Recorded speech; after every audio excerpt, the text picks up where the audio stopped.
நிசார் திட்டம் மிக முக்கியமான திட்டமாக இருக்கக்கூடிய நிலையில் நம்மளோட இஸ்ரோ தலைவர் நாராயணன் இணைந்திருக்கிறார். சார் வணக்கம் சார். ரொம்ப முக்கியமான ஒரு திட்டம் வந்து நிசார் திட்டம். எந்த அளவுக்கு பணிகள் நடந்துட்டு இருக்கு, குறிப்பாக இந்த எல் பேண்ட் எஸ் பேண்ட் ரொம்ப முக்கியமான ஒரு ஸ்கீமாக இருக்குது, எப்படி பார்க்குறீங்க? இதில் வந்து ரெண்டு பேலோடு இருக்குது என்ஐசார் சேட்டலைட்டில்.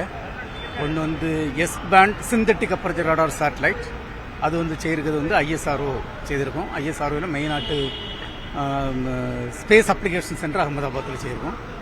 L band synthetic aperture radar payload வந்து ஜேபிஎல் யூஎஸ்ஏலேருந்து வந்திருக்கு. இந்த ரெண்டும் சேர்ந்து தான் அந்த சேட்டலைட்டை பில்ட் பண்ணியிருக்கோம். ப்ளஸ் ஒரு antenna also unfurlable antenna of big diameter அதான் இருக்குது. இது வந்து மெயினாட்டு வந்து இந்த இதை லான்ச் பண்ண போகிறது எதுன்னா, நம்ம ரெண்டு பேலோடு வந்தால் கூட அந்த டோட்டல் சேட்டலைட் செய்தது வந்து ஐஎஸ்ஆர்ஓவுக்கு சேட்டலைட் செய்திருக்கும். கிட்டத்தட்ட 2400 கிலோகிராம் சேட்டலைட்டு. இந்த செயற்கைக்கோளை வந்து இந்தியாவிலே தயாரித்த நம்ம இண்டிஜினியஸ் கிரையோஜெனிக் எல்லாம் உள்ள ஒரு ஜிஎஸ்எல்வி மார்க் 2 வெஹிக்கிள் F-16 வெஹிக்கிளாகவும் கொண்டு போக போகுது. இந்த செயற்கைக்கோள் ரொம்ப முக்கியமான ஒரு செயற்கைக்கோள். இது எதுக்குன்னாகி எர்த் அப்சர்வேஷன், இந்த பூமியை பற்றி படிக்கக்கூடிய ஒரு செயற்கைக்கோளாகும். ஒரு 12 நாளைக்கு ஒரு முறை வந்து பூமியை ஃபுல்லாக கவர் பண்ணோம். பூமியில் வந்து நிறைய பூமியோட வளங்கள், மற்றபடி சில டிசாஸ்டர் ரிலேட்டட் இந்த ஆஸ்பெக்ட் இதெல்லாம் இதுக்கெல்லாம் கண்டுபிடிக்கிறதுக்குள்ள உதவுடைய ஒரு சேட்டலைட். இது நம்மளுக்கு மட்டும் இல்லை, இது உலகத்தில் உள்ள குளோபல் கம்யூனிட்டிக்காக இந்த டேட்டா எல்லாம் யூஸ் ஆகும். ஏற்கனவே அமெரிக்கா ஜேம்ஸ் போன்ற ஒரு பிரம்மாண்டமான சேட்டலைட் அனுப்பியிருந்தாங்க. ஸோ அதோட கம்பேர் பண்ணும்போது நம்மளுடைய நிசார் வந்து எவ்வளோ பெரிய ஒரு அச்சீவ்மெண்ட்டாக பார்க்கல. இது வந்து ஒரு பெரிய ரொம்ப வித்தியாசமான சேட்டலைட் பார்த்துடுங்க. இது வந்து எர்த் அப்சர்வேஷனுக்கு உள்ளது.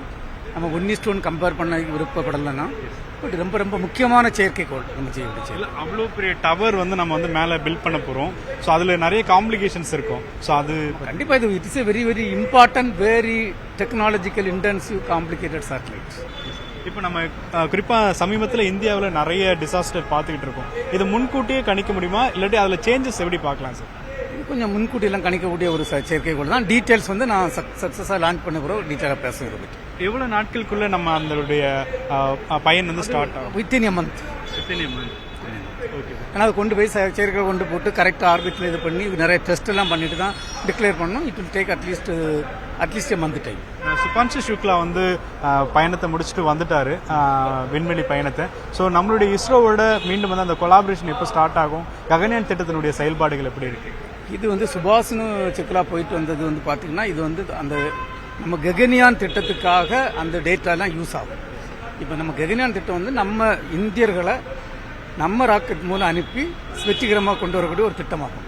இதில் நிறைய டெவலப்மெண்ட் இருக்குது. ஹியூமன் ரேட்டட் லான்ச் வெஹிக்கிள், ஆட்களை கொண்டு போகக்கூடிய அந்த மாடியூல், ஆர்பிட்டல் மாடியூல்னு சொல்லி அந்த மாடியூல் டெவலப்மெண்ட்டு, ஆட்களை கொண்டு போகணும்னா என்விரான்மெண்டல் கண்ட்ரோல் அண்ட் சேஃப்டி சிஸ்டம்னு சொல்லுவோம்.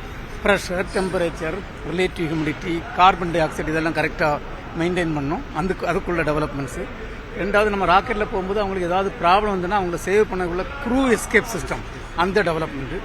அதே மாதிரி ராக்கெட் வந்து பார்த்தீங்கன்னா, ராக்கெட் ஒரு 170 கிலோமீட்டரில் கொண்டு போகணும். அங்கேருந்து அவங்கள 400 கிலோமீட்டர் கொண்டு போயிட்டு திருப்பி கொண்டு வரதுக்குள்ள propulsion system developments, inertial system development. அதே மாதிரி திருப்பி வரும்போது கடைசியில் அவங்க லேண்ட் ஆகும்போது இந்த பேராசூட் மூலமாக லேண்ட் பண்ண போகிறோம். அது மட்டும் இல்லாமல் இந்த மற்ற சாதாரண ராக்கெட்டு, இந்த செயற்கைக்கோள் வந்து போகிற ராக்கெட்டுக்கு இதுக்கு என்ன வித்தியாசம்னா ஹியூமன் இன்டர்ஃபேஸ். அப்போ ஆட்கள் இன்டர்ஃபேஸ் ஆகும்.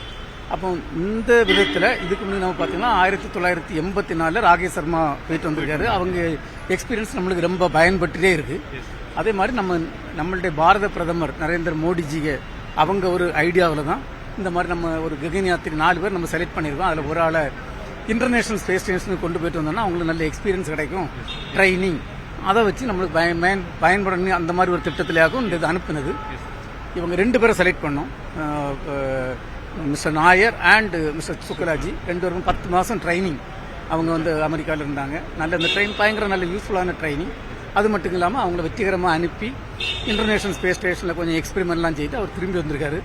மிக முக்கியமானது எப்படின்னு பார்த்தீங்கன்னா, இவங்களை அனுப்புனதுக்கு வந்து நம்ம வந்து ஒரிஜினலாக பிளான் பண்ணது வந்து ஜூன் 11ஆம் தேதி.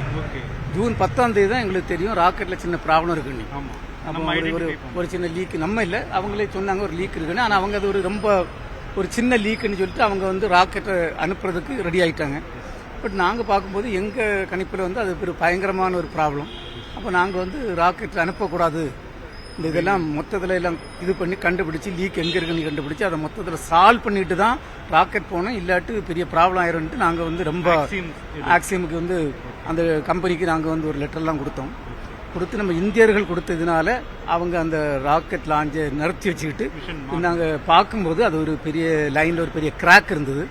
அந்த கிராக்கோட ராக்கெட் போயிருக்கோன்னா அது வந்து பெரிய ஒரு தோல்வியாட்டு இருந்திருக்கும். பட் அதை அந்த தோல்வியை தவிர்த்து நம்ம இந்திய எஜுகேஷன் சிஸ்டம் ஐஎஸ்ஆரோட எக்ஸ்பீரியன்ஸ் வச்சு தான் நம்ம நிறுத்தினது.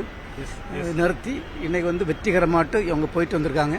இந்த வெற்றியில இந்தியர்களுக்கு பெரிய பங்கு உண்டு. இது வெற்றிகரமாக அனுப்புனது ஐஎஸ்ஆர்ஓவில் வந்து நம்ம அன்னைக்கு நிறுத்தலன்னு வச்சுடுங்களா, அந்த இதை நிறுத்தாட்டி ஒரு பெரிய தோல்வியாட்டு முடிஞ்சிருக்கும். அந்த தோல்வியை தவிர்த்ததுக்கு வந்து முக்கிய பங்கு வந்து இந்திய விண்வெளி துறைக்கு உண்டு. ப்ரொஃபஷனல் மாடலினுடைய டைரக்டரா இருந்ததுனால அந்த அனுபவம் உங்களுக்கு பெரிய அளவில் கை கொடுத்துருக்கா சார்? கண்டிப்பா. நான் வந்து அதில் 40 வருஷம் இந்த ப்ரொபஷனில் தான் ஒர்க் பண்ணிட்டு இருக்கேன். அதனால அந்த அனுபவத்தில் எனக்கு முதல் நாளே தெரியும் அது லீக்குன்னு தெரிஞ்ச உடனே எனக்கு நாலேஜ் படி வந்து கண்டிப்பா அது ஒரு பெரிய ப்ராப்ளம். பட் அவங்க வந்து சின்ன ப்ராப்ளம் நினைச்சிட்டாங்க, எல்லாம் கிளியர் பண்ணி லாஞ்சுக்கு எல்லாம் ப்ரிப்பேர் பண்ணிட்டு இருந்தாங்க. அந்த நேரத்தில் வந்து நம்ம கவர்மெண்ட் ஆஃப் இந்தியா இதோட நம்ம தான் நடத்துனது. அந்த ராக்கெட்டை வந்து நடத்துனதுனால தான் இன்னைக்கு அது வெற்றிகரமாக போயிட்டு எல்லாருமே சந்தோஷமா இருக்கிறாங்க. இல்லாட்டு வந்து 4 ஆஸ்ட்ரோநாட்ஸ் இருந்தாங்க, ரொம்ப அது பெரிய ப்ராப்ளம் ஆயிருக்கும். அதனால நம்ம இந்திய எஜுகேஷன் சிஸ்டம் இருக்கு பார்த்தீங்களா, அதை வந்து ரொம்ப ஒரு நல்ல எஜுகேஷன் சிஸ்டம். ஐஎஸ்ஆர்ஓவில் கண்டிப்பா இப்போ ஒரு இன்டர்நேஷனல் கம்யூனிட்டியில் போய் ஒரு ராக்கெட் வந்து தோல்வியை தவிர்த்து அதை நிறுத்தி அதை அவங்க லான்ச் பண்ணதை கடைசி நிமிஷத்தில் நிறுத்தி இன்னைக்கு வெற்றியாட்டு திருப்பி வந்திருக்காங்கன்னா அதுக்கு வந்து இந்திய விண்வெளி துறையில் உள்ள எல்லாருக்கும் ரொம்ப அவங்க ஒரு நம்ம நாலேஜ் ரொம்ப ஒரு நல்ல நாலேஜ்னு தான் நம்ம சொல்லணும். மிக்க நன்றி சார். தொடர்ச்சியாக பல்வேறு கேள்விகள் பதிலளித்து தேங்க்யூ.